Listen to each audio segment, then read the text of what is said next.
শয়তানকে আল্লাহ তাআলা যখন তাড়ায় দিয়েছিলেন আল্লাহর হুকুম অমান্য করার কারণে, শয়তান আসার আগে আল্লাহকে একটা হুমকি দিয়ে আসছে। কি হুমকি? যে যাদের কারণে আমাকে তাড়াইছে না, আমি কিন্তু এদেরকে ছাড়বো না। শয়তান বলে, قال فبما أغويتني لأقعدن لهم صراطك المستقيم।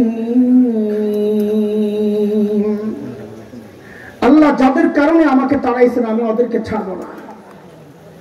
তারা যেই রাস্তা সিরাতে মুস্তাকিম ধরে আপনার কাছে পৌঁছবে, আমি ওই রাস্তায় বসে যাবো, আসতে দিব না। শয়তান বড় বাটপার না চালাক?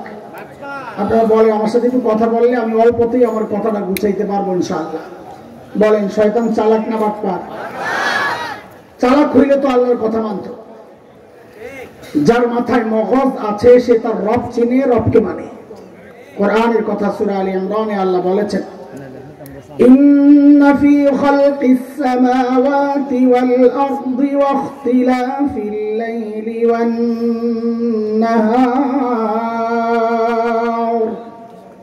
লাআয়াতিন লিউলিল আলবাব। যার মাথায় মগজ আছে সে তার স্রষ্টা চিনে, যে স্রষ্টা চিনে স্রষ্টা মানে। শয়তান রবের কথা শোনে নাই, বোঝা গেল মাথায় ঢেলু নাই, চালাক না তো কি? একটু কথা বলেন। বাটপাররা কোনোদিন মানুষকে এক পদ্ধতিতে ধোঁকা দেয় না, ধরা পড়ে যাবে। এক এক সময় তার এক একটা। শয়তান আল্লাহকে এই কথা বলেছে, আল্লাহ আমি আপনার বান্দাকে যে ধোঁকা দিব পদ্ধতি একটা গ্রহণ করব না। সূরা আরাফের 17 নম্বর আয়াত শয়তান বলছে, সুম্মা লাআতিয়ান্নাহুম মিন বাইনি আইদিহিম ওয়া মিন খালফিহিম ওয়া আন আইমানিহিম ওয়া আন শামাইলিহিম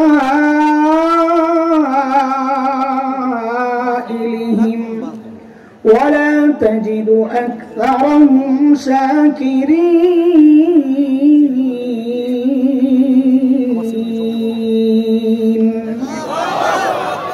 যুবক, আমি দিক বলবো, তোমরা সংখ্যা বলবা। শয়তান বলে আমি ধোঁকা দিব সামনে দিয়ে। বলো বলো বলো বলো, সংখ্যা বলবা। সামনে দিয়ে, পেছন দিয়ে, ডান দিয়ে, বাম দিয়ে। কটা হইল? কোন কোন মুফাসসির বলেছেন শয়তানের এই হুমকির অর্থ হচ্ছে শয়তান মানুষকে ধোঁকা দেওয়ার ক্ষেত্রে কমপক্ষে 4টা পদ্ধতি গ্রহণ করবে। কয় পদ্ধতি? এর সপক্ষে দলিলও আসছে পরে, ঠিক 2 আয়াত পর, সূরা আরাফের 20-21 নম্বর আয়াত। আল্লাহ তাআলা আমাদের বাবা মাকে ধোঁকা দেওয়ার ক্ষেত্রেও যে শয়তান 4টা পদ্ধতি গ্রহণ করেছিল আল্লাহ এটা দেখাইছেন। আল্লাহ বলে, فوسوس لهما الشيطان ليبدي لهما ما وري عنهما من سوآتهما وقال ما نهاكما ربكما عن هذه الشجرة إلا أن تكونا ملكين أو تكونا من الخالدين وقاسمهما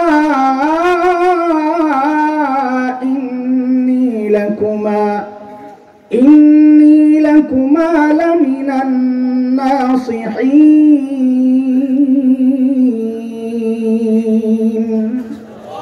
পদ্ধতি কয়টা?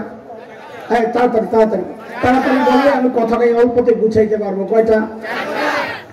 আগে পদ্ধতিগুলোর নাম মুখস্থ করে, তাহলে দেখানো আমার জন্য সহজ হবে। শয়তান আমার বাবা মাকে ধোঁকা দেওয়ার ক্ষেত্রে কি কি পদ্ধতি গ্রহণ করেছে ওই পদ্ধতিগুলো আপনাদের সামনে দেখায়া আমরা একটু দেখাবো যে এই সময়ে শয়তান ওই পদ্ধতিগুলো গ্রহণ করে আমাকে আপনাকে এখন কিভাবে ধোঁকা দিচ্ছে। এটা হলো আজকের একটু মিল। বলেন পদ্ধতি কয়টা? পোলাপাই মুখস্থ করবা। বলো 1 নাম্বার অপব্যাখ্যা। বলেন বলেন পদ্ধতি কয়টা? 1 নাম্বার আবার আবার 2 অপপ্রচার, শয়তানের ধোঁকা দেওয়ার পদ্ধতি।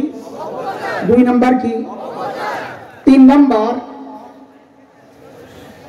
অপব্যাখ্যা টোপ টোপ। 3 নাম্বার কি? বলেন টোপ বুঝেন তো? আপনার এলাকায় মূলা না মূলা? মূলা দেয় না? মূলা মূলা ঝুলায়, এটা মনে রাখতে পারবেন না মূলাটা ভালো করে? তো বলেন 3 নাম্বার কি? আরে মূলা কর। 3 নাম্বার কি? 4 নাম্বার নেক্সুরতে ধোকা। বলেন 4 নাম্বার পদ্ধতি। আমি আবারও জিজ্ঞেস করি, 1 নাম্বার অপব্যাখ্যা, মাশাআল্লাহ। 2 অপপ্রচার, 3 মূলা, সাবাস। 4 নেক্সুরতে ধোকা। চলেন আপনারা এই নামগুলো মুখস্থ রেখে আর একটা একটা দেখতে থাকেন। শয়তান যায় সর্বপ্রথম ধোকা দিছে যে পদ্ধতিতে, ওই পদ্ধতির নাম শয়তান যায় জিজ্ঞেস করতেছে, হুজুর ফল কেন খান না? হুজুর আমি বললাম, শয়তান বলেন ভাব ওঠানোর জন্য কথা, ফল কেন খাচ্ছেন না? তো আমাদের বাবা মা বলেছেন আল্লাহ নিষেধ করেছেন। তো শয়তান কি বলে? মা নাহাকুমা রাব্বুকুমা আন হাযিহিশ শাজারা আশ-শাজারা। ওলামারা তো সহজেই বুঝে যাবে, তলাবারা মারিফা না কেরার পেজ দিস। এবার আপনারা সাধারণরা বুঝেন। ধরেন এই লাইনে কাঁঠাল গাছ আছে 10টা, নিষেধ করা হয়েছে এই গাছের কাছে যাবেন না। শয়তান যায় জিজ্ঞেস করতেছে ফল কেন খান না? বলে আল্লাহ নিষেধ করছে। বলে আরে হুজুর বুঝেন নাই তো আল্লাহর কথা। আল্লাহ এই যে 1 নাম্বার গাছ আশ-শাজারা নির্দিষ্ট, এই 1 নাম্বার গাছের ফল খাইতে নিষেধ করেছেন। আরো যে 9 গাছ রয়ে গেছে ওটা তো নিষেধ করে নাই। তাইলে আল্লাহর কালামের সর্বপ্রথম ব্যাখ্যা কে দিল? সর্বপ্রথম তাফসীর কে করলো? মুফাসসির হুজুরের নাম কি? কথা বলেন। আরে মুফাসসির হুজুরের নাম কি? কাজী নামের শুরুতে মুফাসসির, 5 তলা টুপি, ইয়া হাবাকাবা, গালের মধ্যে মাখা আটা ময়দা, এটি দেখেই টাইট হয়ে যায় না। আগে খবর লাগান লেখাপড়া করছে বলছে। শয়তান যে আল্লাহর কালামের ব্যাখ্যা দিয়েছে তাও একজন নবীর সামনে। কার সামনে? বলে বলেন কার সামনে? তাইলে দুনিয়ায় বর্তমান যে আকাম চলছে এতে অবাক হওয়ার কিছু নাই। কেন? শয়তান আল্লাহর কালামের ব্যাখ্যা দিয়েছে একজন নবীর সামনে। এখন শয়তানের দোসররা শরীয়তের ব্যাখ্যা দেয় নবীর ওয়ারিস ওলামাদের সামনে। খ্রিস্টান নতুন না পুরা? বলেন বলেন। রাস্তায় রাস্তায় গান গায়ে বেড়াতো, উনিও এখন মুহাদ্দিস। তিনি নাকি সিয়াসিত্তার সব পড়ে লেগেছে মমতাজ বেগম। সিয়াসিত্তা পড়ে আবার ফাইটটা যায় গানা কেমনি ফতুয়া দেয় ফতুয়া। আমরা অবাক হই না কেন? শয়তান আল্লাহর কালামের ব্যাখ্যা দিয়েছে নবীর সামনে। এখন শয়তানের দোসররা দ্বীন আর শরীয়তের ব্যাখ্যা দিবে নবীর ওয়ারিসদের সামনে। এটা অবাক হওয়ার কি আছে? শয়তান যখন দেখলো 1 নম্বরে কাজ হয় নাই, এইবার মারছে 2 নাম্বার। এই 2 নাম্বারটার নাম কি? অপপ্রচার। বলেন ইল্লা আন তাকুনা মালাকাইন। হুজুর ফল কেন খাচ্ছেন না? বলে আল্লাহ নিষেধ করছে। আরে ব্যাক করল হুজুর, আল্লাহ কেন নিষেধ করছে বুঝেন নাই তো? বলে কেন? বলে এই ফল খেলে আপনারা ফেরেশতা হয়ে যাবেন, এটা আল্লাহ চায় না। ধোকাটা বুঝছেন না আপনারা? না বুঝলে তো বুঝবেন না। আহলুস সুন্নাহ ওয়াল জামাতের আকীদা হচ্ছে সমস্ত নবীদের মর্যাদা সমস্ত ফেরেশতার উপরে। কোথায় কোথায় কোথায়? দাম বেশি কার, নবী না ফেরেশতা? আল্লাহ তাআলা আদমকে বানাইছেন নবী, তিনি ফেরেশতা হতে যাবেন কোন দুঃখে? তাইলে শয়তান আদমকে ফল খাওয়ায়া ফেরেশতা বানাতে চায়া ঠকাইতে চাইছে না জিতাইতে চাইছে? এই সিস্টেম এখনো চালু আছে। ছোটবেলায় আমার ব্রেন খুব সাফ ছিল নাকি, মুরব্বীরা বলেন, উস্তাদরা। তো যখন ছোট্ট আমি 6-7 বছর, আমরা ধানমন্ডিতে তখন যে বাসায় ভাড়া থাকতাম, আমি 80 দশকের শুরুর কথা বলছি। তো বাড়িওয়ালার মেয়েরা ছেলেরা আমাকে নিয়ে পড়াইতো বাংলা ইংরেজি, খুব মজা পাইতো। একবারে বললে পারে, আরে কি জিনিস এটা? তো আমার আম্মাকে বলতেন, খালাম্মা এই মেধাবী ছেলেটারে নষ্ট করেন না। নষ্ট হচ্ছেন না তারা? ওই যে আব্বা মাঝে মধ্যে মাদ্রাসা নিয়ে যায়, সায়েন্স ল্যাবরেটরি একটা মাদ্রাসা ছিল, এখন মার্কেট হয়েছে, ওখানে নিয়ে যায়। সপ্তাহে একদিন নিয়ে গেলে পাঁচ দিন আর যাই না, আমার খুঁজে পাওয়া যায় না। ওই বয়স চলতেছে তখন আমার। ওই সময় বলা হয়েছে আমাকে যেন মাদ্রাসায় দিয়ে নষ্ট না করা হয়, আমি বড় দেশ সেরা ডাক্তার হতে পারবো, ইঞ্জিনিয়ার হতে পারবো। এই চক্রান্ত এখনো চলছে ঘরে ঘরে। শয়তান চাইছে নবীকে ফেরেশতা বানাইতে, আর এখন শয়তানের দোসররা চায় আলেম না বানায় ডাক্তার আর ইঞ্জিনিয়ার বানাইতে। দেখেন ডাক্তার ইঞ্জিনিয়ার সব রাগ করেন না, আপনাকে শ্রদ্ধা, আপনি না হইলে আমি চলবো কেমনি। কিন্তু আমার যে সন্তানকে আমি মাদ্রাসায় পড়াইতে চাই তাকে আপনি বাধা দিতে পারেন না। বাংলাদেশে বহু ডাক্তার বেকার ঘুরতেছে, আগে চাকরি দেন, এরপরে আমার ডাক্তার বানাইতে আইসেন। বহু ইঞ্জিনিয়ার বেকার ঘুরছে, আগে ওদেরকে চাকরি দেন, তারপর কি আলেমকে ডাক্তার বানাইতে আইসেন। এই জায়গায় কথা বললাম না। বলেন পদ্ধতি কয়টা? 1 নাম্বার, 2, 3 ভুলা না। শয়তানের পর কি বলে? আও তাকুনা মিনাল খালিদিন।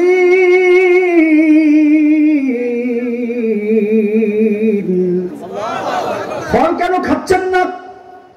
বলে আল্লাহ নিষেধ করেছেন। বলে আল্লাহ কি জন্য নিষেধ করেছেন হুজুর, আপনারা তো বুঝলেন না। হারে বোকা। বলে এই ফল খেলে জান্নাতে স্থায়ীভাবে থাকার ব্যবস্থা হয়ে যাবে, এটা আল্লাহ চান না। জান্নাতে থাকার টুক দিছে, খান জান্নাতে থাকার ব্যবস্থা হয়ে যাবে। এ ধোকা কি আগে বুঝে? আল্লাহ তোমার হাওয়াকে জান্নাতে স্থায়ীভাবে থাকার জন্য বানানি নাই। কই পাঠাবেন বলে বানাইছেন বলেন তো একটু, মাদ্রাসা বলো। وَإِذْ قَالَ رَبُّكَ لِلْمَلَائِكَةِ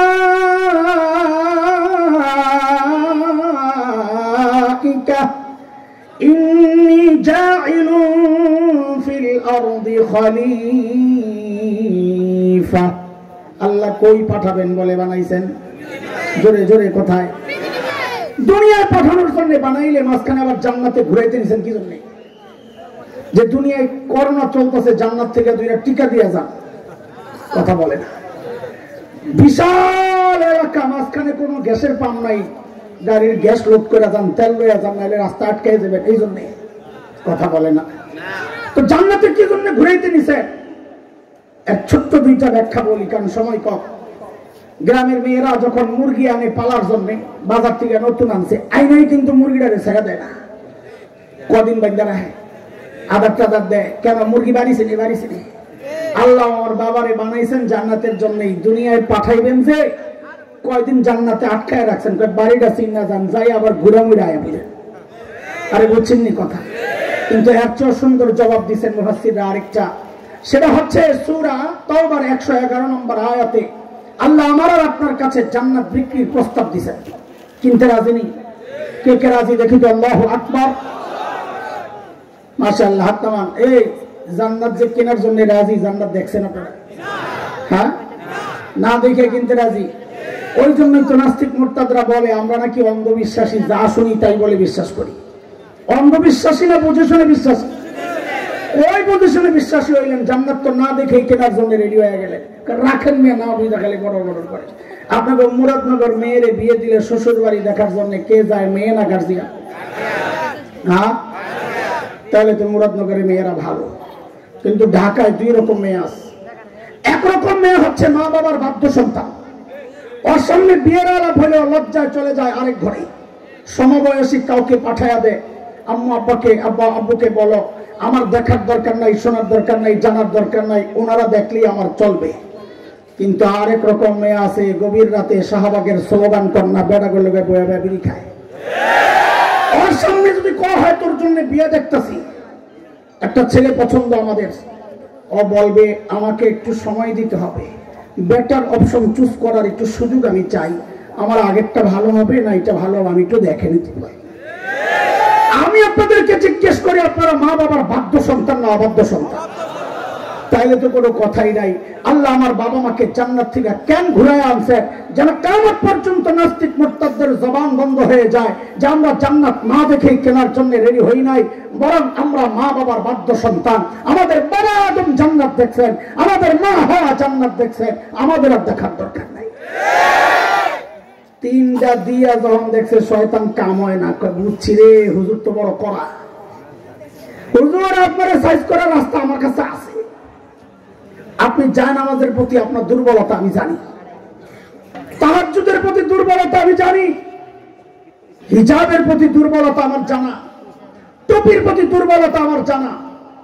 এই জন্য দেখবেন বহু আল্লাহর বান্দা সারা জিন্দেগি ইসলামের বিরুদ্ধে, কিন্তু যেই দেখবেন নির্বাচন আসে আস্তে টুপি টাপি লাগায় হাসান বস্তি হয়ে যায়। জানে এই টুপির প্রতি দুর্বলতা আছে দেশের মানুষের। এটা হচ্ছে এক সুরতে ধোকা। খেয়াল করে দেখবেন হিজাব টিজাব লাগায় আর আবে অবশ্যই হয়ে যায়। ঘুমের থেকে উঠেই বলে খালি যায় নামাজ খোঁজে, সুবহানাল্লাহ। আরেকজন তো প্রতি রাতে 80 রাকাত তাহাজ্জুদ পড়ে, সুবহানাল্লাহ। আমি তো পীর পাল্টানো নিয়ত করছিলাম যে এইবারের কাছে মুড়ি দেওয়া দরকার, কারণ আমার যত পীর আছে কেউ 80 রাকাত তাহাজ্জুদ পড়ে বলে আমার জানা নাই। যাই নিয়ত করছি পীর পাল্টাবো, হঠাৎ শুনি পীর সাহেব পালায়া গেছে, এখন খেলেও পারলো। এই পদ্ধতি শিখছে কার থেকে?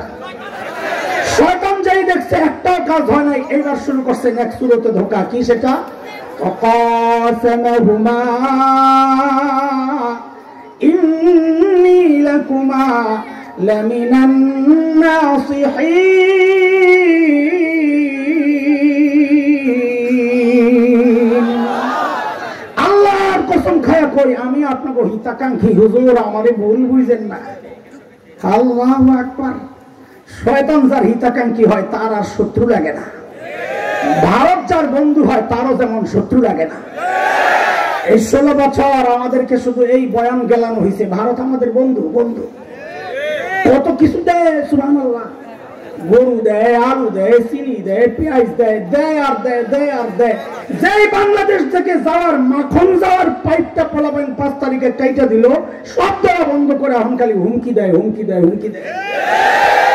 শুরুতে খুব গরম, পেঁয়াজ দিবে না, আমরা বলি দিস না, তোকে পেঁয়াজ লাগবো না। কেন? আমরা আপাই শিখায় গেছে পেঁয়াজ ছাড়াও তরকারি রান্না যায়, খাবো না তোকে পেঁয়াজ। যেই মেরুদণ্ড সোজা করে একটু বইছি, লাগবো না পেঁয়াজ। এখন দেখি বস্তা সামনে লইয়া বয়া বয়া কান্দে। দাদা কি খবর? দাদা দিনকাল ভালো যাচ্ছে না দাদা। কেন, কি সমস্যা? বাংলাদেশিরা পেঁয়াজ নিচ্ছে না দাদা। তোরা খা, খাওয়ার সেই কলিজা নাই, খাইতেও কলিজা লাগে। যাদের বাড়িতে মেহমান গেলে ছোট্ট একটা এইটুকু কৌটার মতো একটা মাটির ওয়ান টাইম এই কাপ, এই ছোট্ট, এটার মধ্যে অল্প একটু চা দিবে, চিকন একটা টোস্ট বিস্কুট দিয়ে বলবে কি দাদা পুনটা খেয়ে নিয়ে। দাদা বলবেন তোরা কথা বুঝোস না।